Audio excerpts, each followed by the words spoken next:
weight, but you just can't ever seem to keep it off without the rigid diets, the low calorie eating, and where you're always hungry, or maybe even just cutting out entire food groups like carbs.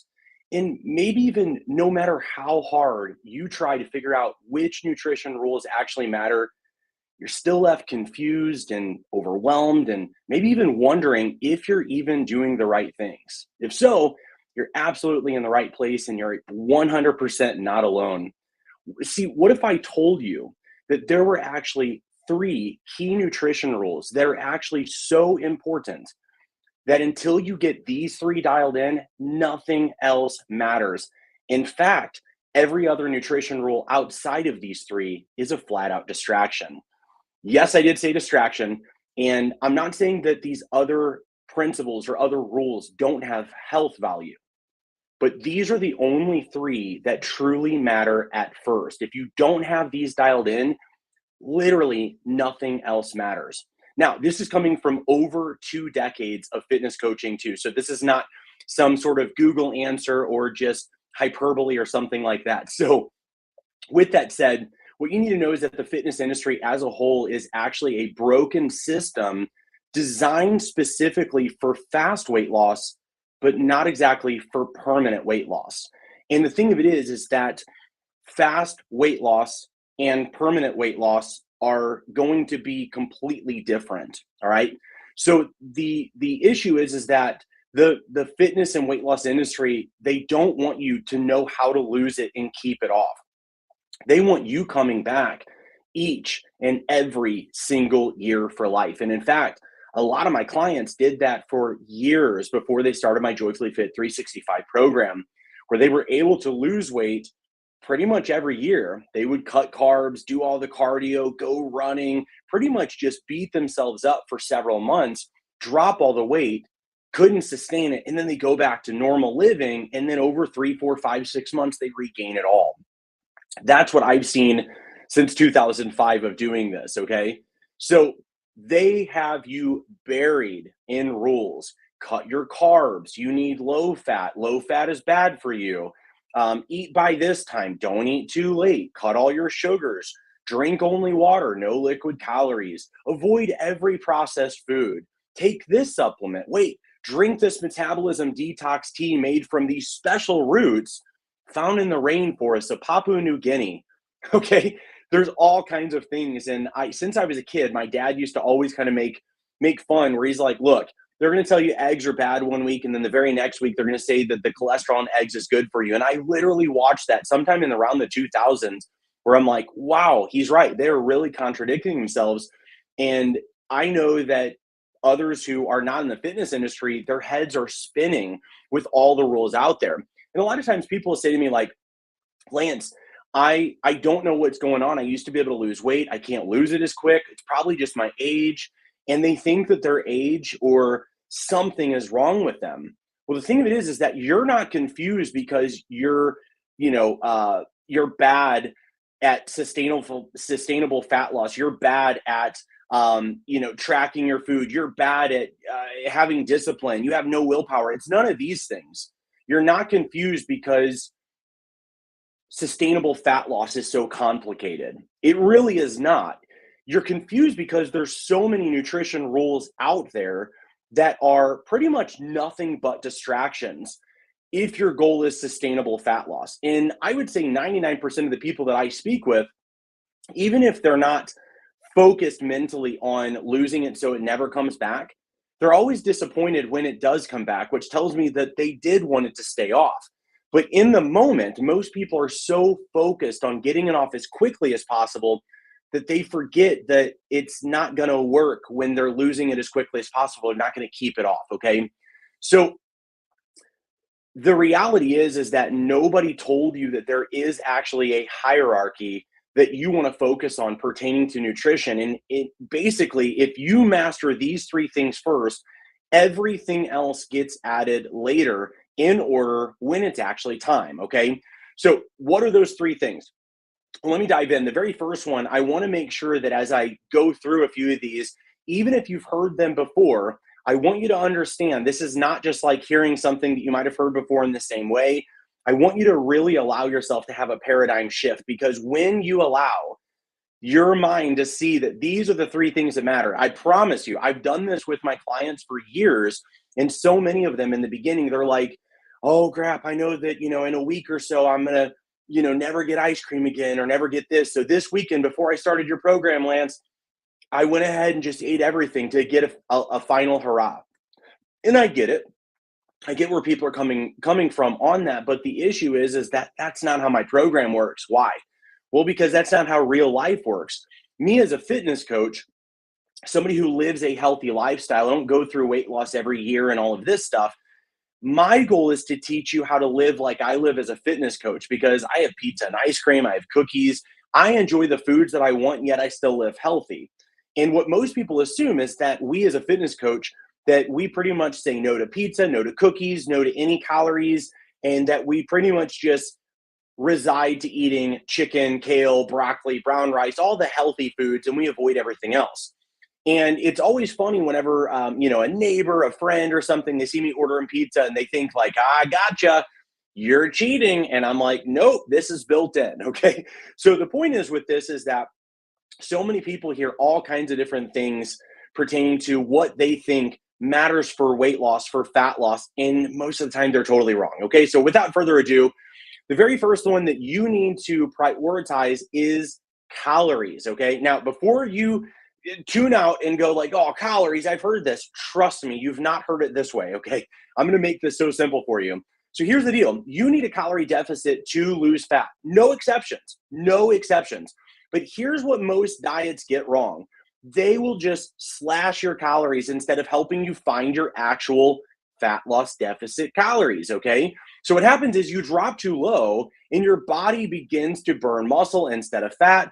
It also does this thing called adaptive thermogenesis, or metabolic adaptation, where basically your body will downregulate your metabolism to match the low calories you're consuming.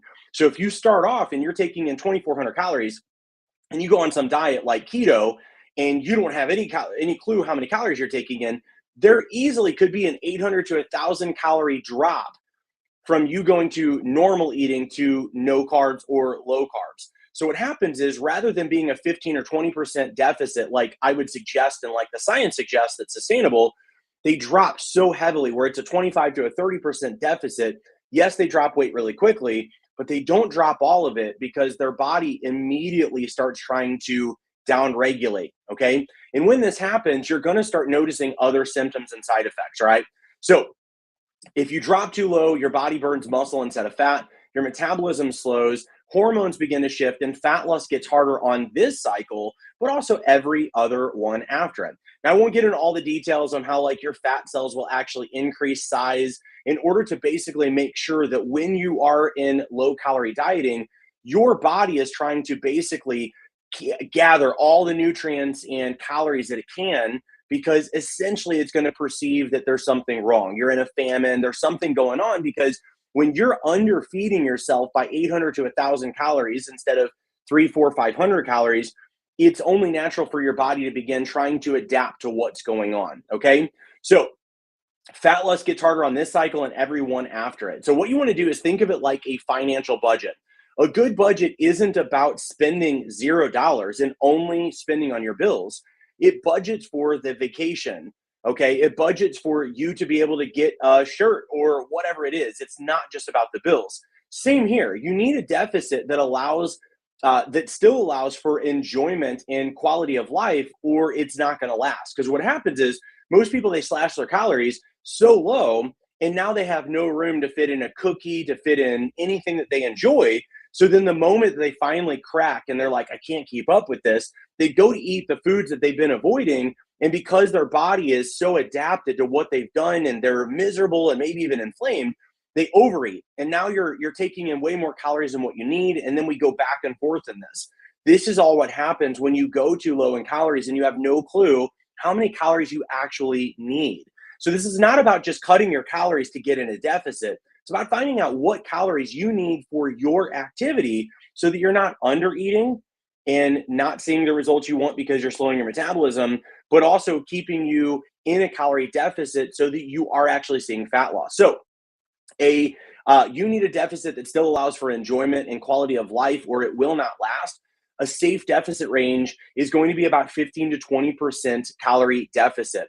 A simple way to do that is multiplying your body weight times 11 to 15. Okay, so 11 is going to be like an aggressive, less active sort of scenario. So if you're sedentary and you want to go pretty aggressive, multiply your body weight by 11. If you are wanting to go more conservative, which I would recommend, and maybe you're a little bit more active, you can actually get away with multiplying your body weight times 15. The higher the number, the more conservative you go. So if you do body weight times 11, you are going to be in much lower amount of a calorie. It doesn't guarantee a deficit, but you're going to be in much lower calories. So what I recommend is that you start high and decrease only as needed. What does that look like? Start with 15.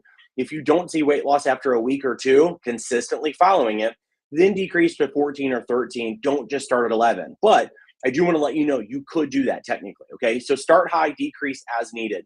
Now, if you're not losing weight, you are not in a calorie deficit.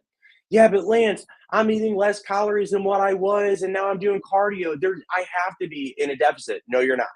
Yeah, but Lance, I just did my macros and my calories, and this calculator said I'm a deficit. I'm still not losing weight. No, you're not. You're not at a deficit, or you would lose weight by definition, body fat, okay? Now, there are times where I will see the scale does not move when you're in a calorie deficit, but it doesn't mean that you didn't lose fat while you're in that deficit. It means that you didn't see weight loss. What does that mean? It means that you gained lean body mass or retained some water and lost some body fat. That can happen, okay? Anyway, I digress. The bottom line is you need a safe calorie deficit, and I've given you a simple solution on how to figure that out to get to your deficit. If you want more help, of course, you can click the links in the description below. Okay, so now the second one. First one is calories, calorie deficit. Calories must matter first, okay? If you don't have your calories dialed in, you need not worry about vitamin A, vitamin B, glycemic index. Yeah, but Lance, what about my insulin? It does not matter. Get in a calorie deficit. Safe one. If you're not in a deficit, you won't lose weight. It doesn't matter about the other things. What comes next? Protein, okay? Protein is the next one. People are like, yeah, but I've heard I need protein, and then I've heard that I don't need.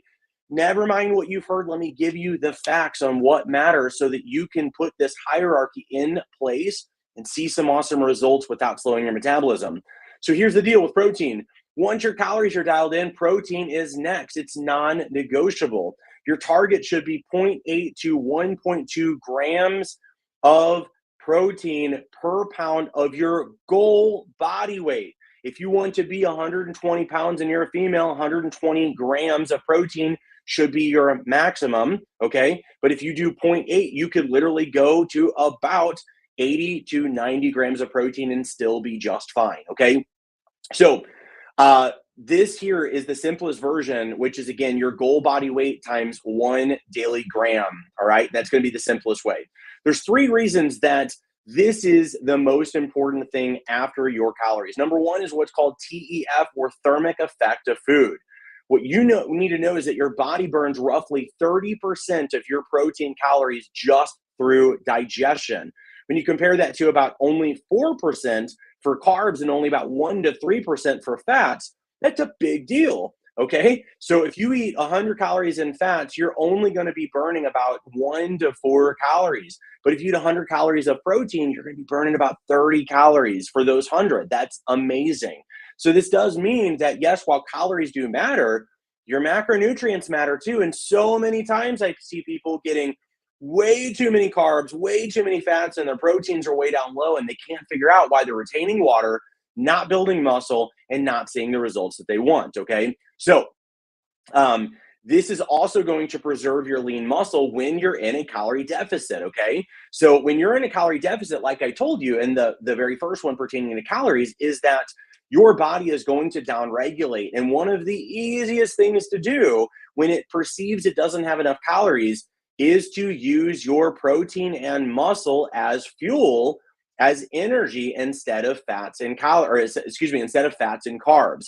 So if we want to maintain muscle, because muscle is going to be a big part of your resting metabolic rate, we got to make sure that we have enough protein even in a calorie deficit so that we're not slowing down our metabolism even more. So safe calorie deficit prevents us from losing too much of our metabolism, slowing it down. Protein also keeps muscle and keeps us feeling satiated, feeling fuller, so that again, your metabolism does not slow down even more. It's going to keep you feeling full and satiated on fewer calories so that you're not binging and craving foods that don't fit into your calorie budget. But if you don't have enough protein, you are leaving fat loss on the table, plain and simple. You're losing muscle most likely, and you're going to be fighting hunger that you did not have to fight. This is why so often people are just like, I just followed this meal plan and I don't know why I'm doing it, but I know it's low calories and it's working. Guys, I want to implore you not to do that. If you don't know why the diet is working and you don't know how many calories you're at, don't do it. Learn what your body needs. Comment if you want help with this. I am happy to help you. But don't do the same things that everybody else in the world does and wondering why you're getting the same effects, which is I lose weight and gain it. I lose weight and gain it over and over and over again. Okay. All right. So we've gotten through calories and protein. When you have your protein consistently dialed in, you next want to focus on fiber. Now, you might be thinking, fiber, how does that matter when we're talking about calories and protein? That matters more than micronutrients like vitamin A and C and greens. Yes, it sure does. Let me explain why. So, second highest thermic effect of food after protein, remember TEF, thermic effect of food, that is going to be how many calories or how much energy is burned from you eating that food and from your body digesting it and sending those nutrients where they go. Protein is first highest, fiber is right behind it, okay? So, second highest thermic effect after protein, around 25 to 26%, is fiber. Protein's about 30%, so about 30 calories for every 100 that you eat is going to be burned. About 25 to every 20, or excuse me, 25 or 26 for every 100 calories of fiber that you eat is going to be burned as well. Now, fiber is a form or comes from a form of carbs. It is a non-sugary fibrous carb, okay? So the idea is that you don't need to cut carbs. You don't need to avoid carbs. You don't need to avoid processed food forever. You just need to first focus on calories, protein, and then fiber. When you get these three things dialed in, guys, you need to be getting about 25 to 35 grams of fiber. I promise you, if you get 25 to 35 grams of fiber, it means you're going to be eating vegetables and greens, getting plenty of beans and legumes and different things like this. It's going to be dang hard to overdo your sugar when you're getting your protein and your fiber, especially if you're within your calorie deficit. Okay. So when you're within those three alone, automatically it's going to cause you to choose foods that fit better in your calorie budget, that fit better in your macro ratio that's best for your energy, for your sleep, for your hormones, your metabolism, just by simply doing this. Okay. So this is going to keep you full, just like protein. It's going to improve your digestion. It's going to reduce water retention, and it's going to contribute to fat loss as well in a very real way. Okay. So skip it, and your digestion not only suffers, but you're going to carry more water. You're going to feel less full. You also, just so you know, may even have more anxiety because fiber is a prebiotic, which is what your probiotic, the bacteria in your stomach, actually needs for food. So if you're not eating enough fiber, the probiotic that you may be taking or maybe not taking is not going to have the effect that it needs, okay? Which means that, again, if you look into gut health, you might have more of an anxious, racing mind, all because you don't have the bacteria that you need within your stomach and all of this stuff, okay? So again, keeps you full, improves your digestion, reduces water retention, and contributes to your fat loss, all right? Skip it and you will suffer. You're going to notice more water retention, more bloating, and you won't see the results that you want. So just to reiterate, 25 to 35 grams a day is really where your target should be, okay? So here's the deal. Just by dialing in your calories, your protein, and your fiber consistently, your overall macro ratio is going to naturally look pretty dang solid, okay? The hierarchy does the math for you. When you're within your calories, that's already going to cut out foods in excess that are bad for you. You don't need to avoid them. You just need to aim for your target. When you get enough protein, Okay, that means that you're already choosing foods that are going to be less likely to be higher in calories, less likely to be high in insulin, well, in really less lower in glucose, if I can speak grammatically here, which means you're going to get less or fewer insulin spikes. When you're getting enough fiber, it means you're not going to be overdoing sugar, which means, again, fewer insulin spikes. Okay. So just simply by focusing on calories, protein, and fiber, you don't need to overwhelm yourself with micronutrients, with carbs, with fats, with anything. You don't need to cut out soda. You just need to know that any soda that you have, any drinks that you have are calories. And as long as you are one, within your calories, two, hitting your protein target within 7 to 10 grams of your goal, and three, hitting your fiber target, at least 25, hopefully better, even more closer to 35 grams of fiber, you're automatically going to eat healthier, automatically going to be doing the right things for fat loss, automatically going to notice that your insulin resistance gets better, that you're feeling better, that you have more energy, that body fat is decreasing. And because you didn't bottom out your calories like most diets and meal plans do, when you start seeing results slow, you simply adjust. You reduce calories by 50 to 100 calories, and you'll start seeing fat loss again. And you bottom out your calories and you start noticing the infamous plateau. Where else do you go? Well, I'll tell you what most people do. Well, I'm going to cut my calories to 1,000, and I'm going to double my cardio. I'm going to start doing fasted cardio. I'm going to consider GLP-1s and things that may or may not be healthy for me, all because I didn't know how this stuff worked. Okay. Hopefully this stuff makes sense, guys. I'm really here to make sure that you know you don't have to fall prey anymore to the diet industry and all the lies that are out there. Okay.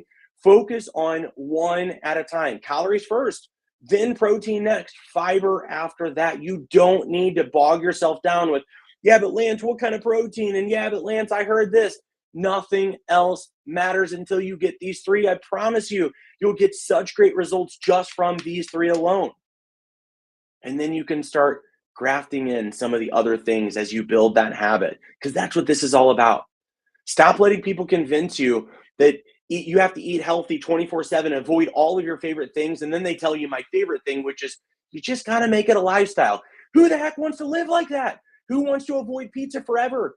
Who wants to eat friggin', do detox cleanses all the time and, MetaFast and GLP-1s and all this stuff just to keep weight off? It doesn't make sense, guys. There is a better way, I promise you. All right. So focus on one at a time, calories first, protein next, fiber after that. Once all three are solid habits, then and only then will you layer in the more nuanced stuff. Guys, I teach my clients on glycemic index, carb quality, fat sources, the 80-20 rule, non-exercise activity thermogenesis. There are other things that do matter, but not until you get these things dialed in first, okay? Even things like the 80-20 rule, don't worry about it. Just focus on calories first, protein next, fiber after that. Most people fail though because they try to manage 15 variables at once and they cannot build a single good habit. Don't do that, all right? Now, I know that it sounds almost too simple. These three things can just get dialed in and you're just gonna see fat loss. Yeah, because I've done this now for over 2 decades, and this is the foundation of every single sustainable result has ever been built on, okay? Get these three dialed in, build the habit, then build on top of that. That is how you stop starting over, all right? Now, if you've been the person who you know how to lose weight, but you just cannot figure out which rules actually matter long enough to make it stick, and maybe you're even curious about what else there is outside of the fiber, protein, and calories, and it's left you starting over more times than you'd like to admit, and you're done with it, the fastest, safest, best way that I know how to help you to put this into real practice, and not just nutrition, but the whole system, workouts, habits, mindset, all of it, is the 21-day fat loss kickstart. It's the foundation of our proven Joyfully Fit 365 transformation system, and it's done for you in 21 days. If you're a subscriber to this channel or my Joyfully Fit newsletter, the cool thing is, not only is this already an amazing price for what you're getting, there's also going to be a code below in the description box for 50% off. Okay, so feel free to take me up on that. Click the link and check it out. Can't wait to see you in the other side. Just got a couple of new people join this week on that. 21 days, most people are going to see about 6 to 13 pounds coming off. But more important than that in the 21 days is that they're finally learning the foundation of a permanent transformation instead of just having some rules to follow of another temporary makeover. Okay. Either way, guys, I hope this was helpful. If you feel like this was helpful and it resonated, please don't forget to hit the like button and don't forget to subscribe. It helps so much for the algorithm to let other people know, just like you, what I'm doing, that there is a better way. Thank you so much, guys. I will see you all on the next one.